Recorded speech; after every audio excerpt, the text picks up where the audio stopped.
Hello everyone, welcome to my channel any time nursing. आज का जो हमारा टॉपिक है वो है इम्यूनाइजेशन। ये इम्यूनाइजेशन का पार्ट 2 है। पार्ट 1 में ऑलरेडी बना चुकी हूँ। उसके अंदर हमने कुछ बेसिक चीजें इम्यूनाइजेशन, वैक्सीनेशन उससे रिलेटेड डिस्कस किया है। आज का जो वीडियो है उसके अंदर हम जितनी भी वैक्सीन हम इम्यूनाइजेशन शेड्यूल के अंदर जो जो इंक्लूड करी गई है उनको थोड़ा डिटेल में पढ़ेंगे। और अगर आप मेरे चैनल पर पहली बार आए तो प्लीज मेरे चैनल को सब्सक्राइब करें। सब्सक्राइब के पास में बेल आइकन को जरूर प्रेस करें ताकि मेरे वीडियोस की नोटिफिकेशन आपको टाइम टू टाइम मिलती रहे। तो चलिए अब हम वीडियो को स्टार्ट करते हैं।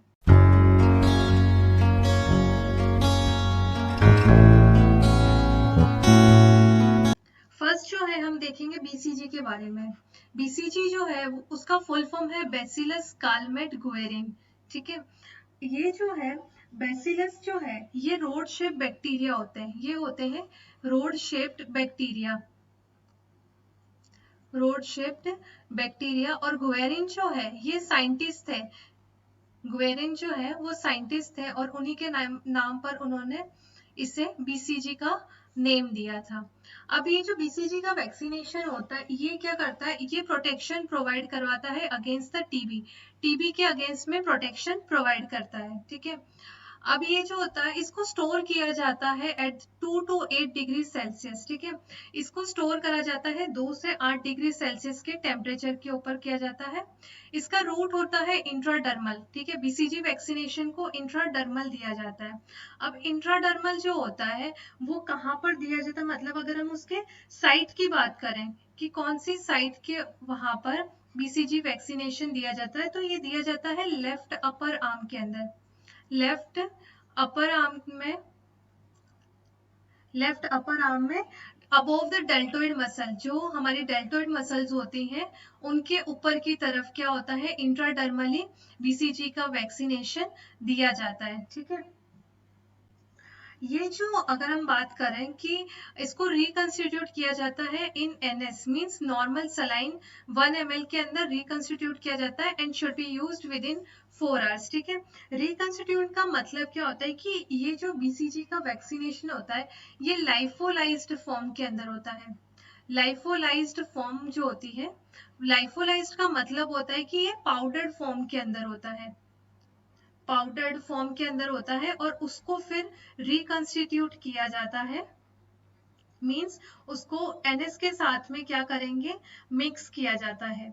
ठीक है, और वो क्या हो जाएगा, फिर वो लिक्विड में चेंज हो जाएगा और वो जो हमने रिकॉन्स्टिट्यूट बनाया है उसको यूज करना है विद इन द 4 आवर्स। ठीक है, जब हमने बनाया उसके 4 घंटे के अंदर हमें क्या करना है, उसका यूज करना है। ठीक है, अगर यहाँ पर बात जो हम कर रहे हैं कि हमें नॉर्मल सलाइन से रिकंस्टिट्यूट करना है, अगर हम नॉर्मल सलाइन की जगह कोई और डाइल्यूटेंट का यूज करते हैं तो वो क्या करेगा, वहां पर इरिटेशन प्रोड्यूस करेगा।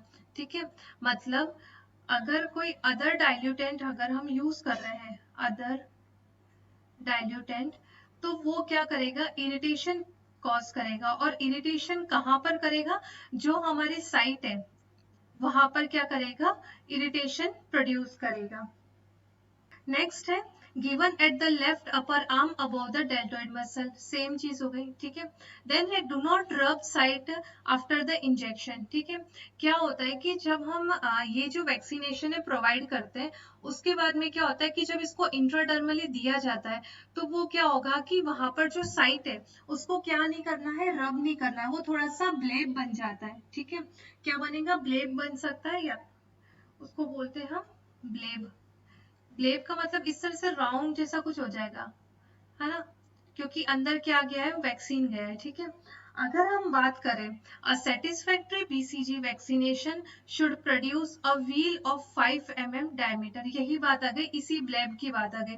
मतलब क्या हुआ कि जैसे ही हम उसे उस साइट पर देंगे तो क्या होगा कि वहां पे एक डायमीटर का, कितने डायमीटर का, 5 mm डायमीटर का एक व्हील बन जाएगा। जैसे कि ये अपर आर्म है और यहाँ पर वैक्सीन दिया है तो ये इस तरह का क्या हो जाएगा, एक राउंड बन जाएगा और इसका जो डायमीटर होगा वो होगा 5 mm।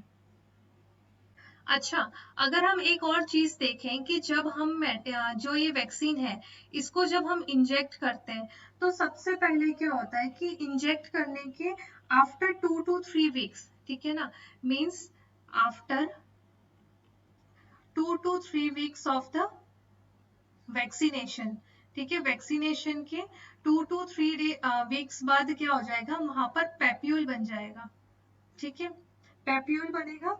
उसके 4 to 5 वीक्स बाद, ठीक है, उसके 4 to 5 वीक्स बाद वो पेप्यूल चेंज हो जाएगा अल्सर के अंदर, अल्सर की फॉर्म में। और 8 to 12 वीक्स में, 8 to 12 वीक्स के अंदर वो रिकवर हो जाएगा और एक परमानेंट स्कार बन जाएगा, ठीक है, परमानेंट एक स्कार बन जाएगा, ठीक है। तो ध्यान रखना कि वैक्सीन के 2 to 3 वीक्स बाद वो पेप्यूल में चेंज होगा, पेप्यूल से वो चेंज होगा अल्सर के अंदर, और अल्सर से अल्टीमेटली वो क्या हो जाएगा, वहां पे एक स्कार बन जाएगा, मतलब कि एक निशान बोल सकते हैं हम। अगर हम अपना भी जो बीसीजी का वैक्सीनेशन है उसको जब हम अभी भी अगर देखते हैं तो हमें एक स्कार दिखता है, वही स्कार की बात हो रही है यहाँ पर। अगर हम बात करें कि बीसीजी का वैक्सीन जो होता है वो कौन से टाइप का वैक्सीन होता है, तो ये होता है लाइव एटीन्यूएटेड वैक्सीन। बीसीजी का वैक्सीन होता है लाइव एटीन्यूएटेड वैक्सीन होता है। और अगर हम कॉन्ट्रा इंडिकेशन की बात करें कि बीसीजी का वैक्सीनेशन कौन से बच्चों के अंदर या किनको नहीं दिया जाता है, तो अगर किसी को उस साइड से कोई प्रॉब्लम है, साइड मींस जहां पे हम जो साइड दे रहे हैं कहां पर, लेफ्ट अपर आर्म के अंदर, अगर इस साइड का कोई अगर प्रॉब्लम है उस साइड से रिलेटेड तो हम वहां पर नहीं देंगे। अगर इम्यूनिटी पावर डिक्रीज है, मींस इम्यूनो कॉम्प्रोमाइज अगर बेबी है उसके अंदर भी नहीं दिया जाता है। अगर हम बात करें कि बीसीजी की डोज कितनी होती है, ठीक है, डोज कितना होता है वैक्सीन का, तो इसका डोज होता है 0.05 ml और वो दिया जाता है इंट्राडर्मल, ठीक है। एट बर्थ हम देते हैं 0.05 ml, बट अगर किसी तरह से या किसी वजह से बेबी को एट बर्थ डोज नहीं मिल पाया है, ठीक है, डोज नहीं मिल पाया मीन्स एट बर्थ बीसीजी का वैक्सीनेशन नहीं हो पाया है, तो उसके अंदर आफ्टर 6 वीक्स क्या होता है, आफ्टर 6 वीक्स बेबी को दिया जाता है, और वो दिया जाता है, डोज हो जाता है उसका 0.1 ml, ठीक है, 0.1 ml डोज दी जाती है, कब, आफ्टर 6 वीक। नेक्स्ट देखते हैं हम ओपीवी। ओपीवी है ओरल पोलियो वैक्सीन, ठीक है, ओपीवी भी एक लाइव एट्यूनेटेड वैक्सीन है। इसको डिस्कवर किया गया था 1957 के अंदर। ओपीवी के लिए एक स्टेबलाइजिंग एजेंट का यूज किया जाता है और वो होता है मैग्नीशियम क्लोराइड। इसको ध्यान रखना, ये बहुत इंपॉर्टेंट है, इसमें से बहुत बार क्वेश्चन आया हुआ है कि what is the stabilizing agent used for OPV, ठीक है, तो आंसर है इसका मैग्नीशियम क्लोराइड। ओपीवी का जो वैक्सीन होता है वो बेबी के अंदर दिया जाता है अप टू, या फिर हम बोल सकते हैं चिल्ड्रन में up to 5 year of the age, ठीक है, बच्चे की 5 साल की एज तक उसको ओपीवी का वैक्सीन दिया जाता है।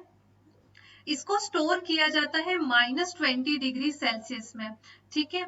ये क्या होता है, जो ओपीवी का वैक्सीन जो होता है वो मोस्ट हीट सेंसिटिव होता है। ओपीवी का वैक्सीन मोस्ट हीट सेंसिटिव होता है और इसीलिए उसको स्टोर किया जाता है -20 डिग्री सेल्सियस के टेम्परेचर पे। और vaccine vial monitor means VVM is used to check the potency. अब वीवीएम क्या होता है कि जो भी जैसे कि oral polio vaccine means drops की फॉर्म में होता है, तो उस जो वाइल होती है उसके ऊपर एक मार्क बना होता है इस तरह से। ये साइड में जो कलर है ये होता है ब्लू कलर, इस तरह से एक मार्क बना होता है उस वाइल के ऊपर, और ये नॉर्मल होता है, ये दिखाता है कि जो वैक्सीन है वो क्या है, एडिक्वेट है। एडिक्वेट मीन्स कि मतलब कि एफिशिएंट है, हम बेबी के अंदर वो दे सकते हैं। बट अगर ये जो साइन है अगर ये चेंज हो जाता है कुछ इस तरह से या फिर इस तरह से, या फिर इसका कलर चेंज हो जाता है और ये कलर हो जाता है ब्लैक, तो ये शो करता है कि हमें उस वैक्सीन का यूज नहीं करना है और हमें वो वैक्सीन क्या करनी है, डिस्कार्ड करनी है। मीन्स उसकी जो पोटेंसी है वैक्सीन की वो खत्म हो चुकी है और उसके बाद में हम बेबी के लिए वो वैक्सीन का यूज नहीं कर सकते हैं। ये जो वीवीएम की हम बात कर रहे हैं, मीन्स वैक्सीन वाइल्ड मॉनिटर की बात कर रहे हैं, ये फर्स्ट टाइम जो यूज हुआ था, फर्स्ट टाइम इसका यूज जो था वो हुआ था 1998 के अंदर, 1998 में यूज हुआ था पल्स पोलियो इम्यूनाइजेशन प्रोग्राम के अंदर। पीपीआई जो है पल्स पोलियो इम्यूनाइजेशन प्रोग्राम, उसके अंदर फर्स्ट टाइम वीवीएम का यूज हुआ था। Next the temperature of vaccine 2 to 8 degree Celsius. ठीक है, ये बात ये हो रही है कि वैक्सीन का जो कैरियर होता है, मतलब जिस बॉक्स के अंदर वैक्सीन को रखा जाता है, उसका टेम्परेचर होना चाहिए, वैक्सीन कैरियर की बात हो रही है यहाँ पे, उसका टेम्परेचर होना चाहिए 2 to 8 degree Celsius. But vaccine को स्टोर करके अगर हम रखना चाह रहे हैं तो वो हम रखेंगे -20 डिग्री सेल्सियस पे। नेक्स्ट है during the high fever, high grade fever do not give it to the baby. ठीक है, अगर बेबी को हाई ग्रेड फीवर है तो उसको नहीं दिया जाता है। क्यों? क्योंकि ये लाइव एट्यूनेटेड वैक्सीन होता है, इसीलिए नहीं दिया जाता है। नेक्स्ट है minor fever, cough, decreased feeding, crying, irritability is common after the vaccine. ठीक है, वैक्सीन देने के बाद में ये सारे जो सिम्टम्स है वो कॉमन है और ये बेबी के अंदर या चिल्ड्रन के अंदर आ सकते हैं। नेक्स्ट है पोलियो फ्री इंडिया, वो डिक्लेयर हुआ था 27 मार्च 2014। ठीक है, 27 मार्च 2014 को इंडिया जो है पोलियो फ्री अनाउंस किया गया था। Pulse polio immunization program start हुआ था दिसंबर 1995 के अंदर। इंडिया में लास्ट पोलियो केस देखा गया था 2011 के अंदर और वो देखा गया था वेस्ट बंगाल में। वेस्ट बंगाल में 2011 के अंदर लास्ट पोलियो का केस देखा गया था और पोलियो फ्री इंडिया बोला गया था 27 मार्च 2014। मींस WHO ने डिक्लेयर करा था कि इंडिया जो है वो पोलियो फ्री हो चुका है। ठीक है, inactivated polio vaccine means IPV by the parenteral route into the right thigh also started in some part of country along with the third OPV। ठीक है, इनएक्टिवेटेड पोलियो वैक्सीन जो होता है जिसको हम बोलते हैं IPV को भी दिया जाता है पेरेंट्रल रूट से और दिया जाता है राइट थाई के अंदर। और कंट्रीज के अलग अलग मतलब कंट्री के अलग अलग स्टेट्स है जहां पर इसको इम्यूनाइजेशन स्केड्यूल के अंदर ऐड करा गया है और OPV की थर्ड डोज के साथ में मींस ओरल पोलियो वैक्सीन के साथ में इनएक्टिवेटेड पोलियो वैक्सीन भी दिया जा रहा है। नेक्स्ट हम बात कर रहे हैं हेपेटाइटिस बी की। यहाँ पर जो हम वैक्सीन की बात कर रहे हैं हम उसके डोज की या उसके टाइम ड्यूरेशन की बात नहीं कर रहे क्योंकि सारा इम्यूनाइजेशन स्केड्यूल में अपने लास्ट वीडियो के अंदर डिस्कस कर चुकी हूँ। उसका लिंक मैं आपको डिस्क्रिप्शन और आई बटन दोनों पे प्रोवाइड कर दूंगी, आप वहां जाके उसको चेक कर सकते हैं। The hepatitis virus discovered by the Bloomberg. ठीक है, हेपेटाइटिस वायरस को डिस्कवर करा था ब्लूमबर्ग में। Hepatitis B vaccine can be given at any age. ठीक है, किसी भी एज के अंदर हेपेटाइटिस बी का वैक्सीनेशन दिया जा सकता है। If age more than 10 year then amount is 1 ml। ठीक है, अगर जो चिल्ड्रन है उसकी एज मोर देन 10 ईयर है या फिर कोई अडल्ट है तो उसके अंदर क्या होगा कि जो वैक्सीन का अमाउंट होगा वो होगा 1 ml। इसका रूट होता है इंट्रामस्कुलर मींस IM इंजेक्शन इसको दिया जाता है। अगर हम साइट की बात करें कि कौन सी साइट पे प्रोवाइड किया जाता है तो इसका साइट अडल्ट के अंदर तो डेल्टोइड मसल होता है और इन्फेंट्स के अंदर वास्टस लेटरलिस मसल के अंदर दिया जाता है। इसको ध्यान रखना, ये बहुत इंपॉर्टेंट है, एग्जाम में बहुत बार हेपेटाइटिस बी के साइट के बारे में पूछा जाता है। नेक्स्ट है it is a killed vaccine. Hepatitis B जो है एक तरह का किल्ड वैक्सीन है। It provides protection for about 3 to 5 year. ठीक है, एक बार का जो वैक्सीनेशन जो होता है वो अबाउट 3 to 5 ईयर 3 से 5 साल तक की इम्यूनिटी को प्रोवाइड करवाता है। अगर हम यहाँ पर बात करते हैं स्केड्यूल की, स्केड्यूल हम बात कर रहे हैं कि कौन से गैप में या कितने टाइम में दिया जाता है, और वो भी हम बात कर रहे हैं अडल्ट में। अगर अडल्ट के अंदर हेपेटाइटिस बी का वैक्सीनेशन देना है तो उसका स्केड्यूल होता है 0, 1 एंड 6 मंथ। इसका मतलब ये होता है 0 तो मीन्स होता है इमीडिएट, ठीक है, इमीडिएट। 1 होता है इमीडिएट के 1 महीने बाद, ठीक है, आफ्टर 1 मंथ। और फिर आता है 6 जो होता है ये होता है फर्स्ट डोज के 6 मंथ बाद, ठीक है, after the 6 months of the first dose. First dose के 6 मंथ बाद क्या होता है, थर्ड डोज दी जाती है। अच्छा, अगर हम यहाँ पे बात करें ना स्केड्यूल की, अडल्ट के स्केड्यूल की, तो वो ऐसा क्यों होता है कि जैसे कि क्लिनिकल प्रैक्टिस के अंदर एक होता है needle stick injury.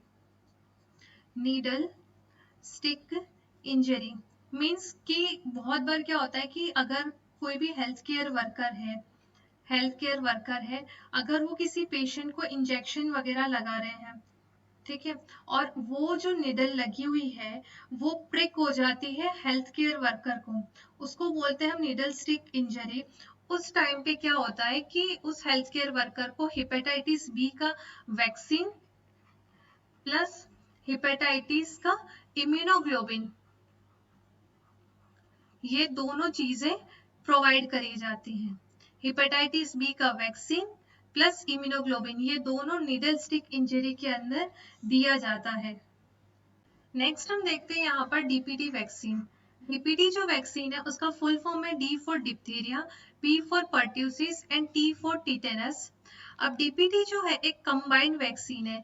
Combined vaccine के बारे में मैं अपने लास्ट वीडियो के अंदर डिस्कस कर चुकी हूँ कि कंबाइंड वैक्सीन वो तब दी जाती है जब वो सारी वैक्सीन मिलके एक दूसरे के साथ में उसकी एफिशिएंसी को इंक्रीज कर देती है। अगर वो उस वैक्सीन की एफिशिएंसी जो है उसको इंक्रीज कर देती है, इसीलिए उसको क्या दिया जाता है, कंबाइंड फॉर्म के अंदर दिया जाता है। रूट जो होता है डीपीटी का वो होता है intramuscular. It is not given in the children with the neurological disease, ठीक है, अगर बच्चे के अंदर कोई न्यूरोलॉजिकल डिजीज है तो उस कंडीशन के अंदर बच्चे को ये नहीं दिया जाता है। It also contain VVM, DPT के अंदर भी VVM means vaccine vial monitor, जो हमने ओपीवी के अंदर देखा वैक्सीन वायल मॉनिटर, वो प्रेजेंट होता है। The adjuvant used in DPT vaccine is aluminum phosphate and aluminum hydroxide. DPT के लिए जो एडजुवेंट यूज होता है वो होता है aluminium phosphate and aluminium hydroxide. इसको भी ध्यान रखना, ये भी इंपॉर्टेंट है। अगर हम बात कर रहे हैं यहाँ पर कि जो डीपीटी है वो कंबाइन वैक्सीन है, तो डीपीटी का जो डी है मीन्स डीपीटी के लिए जो दिया जा रहा है डी वाला होता है टॉक्सोइड, पी मीन्स पर्ट्यूसिस का वैक्सीन होता है किल्ड वैक्सीन, और टिटेनस का वैक्सीन होता है टॉक्सोइड। नेक्स्ट बात करते हैं हम यहाँ पर पेंटावेलेंट की। पेंटावेलेंट मीन्स फाइव वैक्सीन्स जो होती हैं उसको कंबाइंड फॉर्म के अंदर दिया जाता है। अब वो 5 होती है डीपीटी मीन्स जो हमने ये 3 देखी डीपीटी, देन होता है हेपेटाइटिस बी एंड हिब होता है हीमोफाइलस इन्फ्लुएंजा, हिब होता है हीमोफाइलस इन्फ्लुएंजा।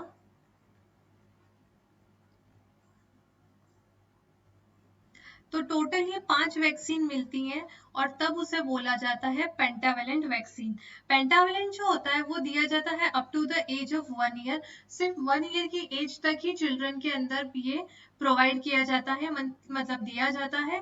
और अगर हम रूट की बात करेंगे कौन से रूट से दिया जाता है, तो ये इंट्रामस्क्यूलर रूट से दिया जाता है। नेक्स्ट बात करते हैं हम मीजल्स वैक्सीन की।